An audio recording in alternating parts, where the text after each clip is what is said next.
महायुतीच्या समन्वय समितीची बैठक पार पडली आहे। बावनकुळेंच्या अध्यक्षतेत ही बैठक पार पडली आहे।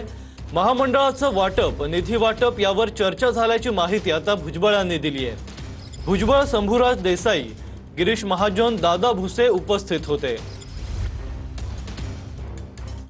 समन्वय समितीमध्ये जे आहे तिन्ही पक्षामध्ये जे समन्वय ठेवणं हे नावच मूळ आपल्याला सांगतंय की हे तिन्ही पक्ष जे आहेत महायुतीचे ते एकत्रितरित्या कसे काही शासनामध्ये एकत्रितरित्या काम करतो, बाहेर सुद्धा एकत्रितरित्या काम केलं पाहिजे।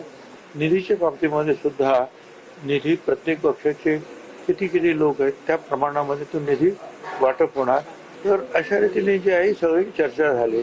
समन्वय समितीची बैठक आज या ठिकाणी झाली। तिन्ही पक्षाचे दोन असे नेते 6 जण या ठिकाणी उपस्थित होते आणि अतिशय मोकळी चोकळी चर्चा झाली। 4-5 विषयांवर त्या ठिकाणी चर्चा झालेली आहे। सगळ्याच ठिकाणी कार्यकर्त्यांना न्याय देणं आवश्यक आहे, त्यांनाही त्या ठिकाणी घेतलं गेलं पाहिजे आणि म्हणून या समित्या लवकरात लवकर करण्याच्या विषयी आज चर्चा झालेली आहे आणि 10-12 दिवसामध्ये हे सगळे नावं येतील आणि त्यानंतर आम्ही त्या समित्या त्या ठिकाणी मग जिल्हाधिकाऱ्यांकडे असतील, शासनाकडे असतील त्या ठिकाणी आम्ही देऊ।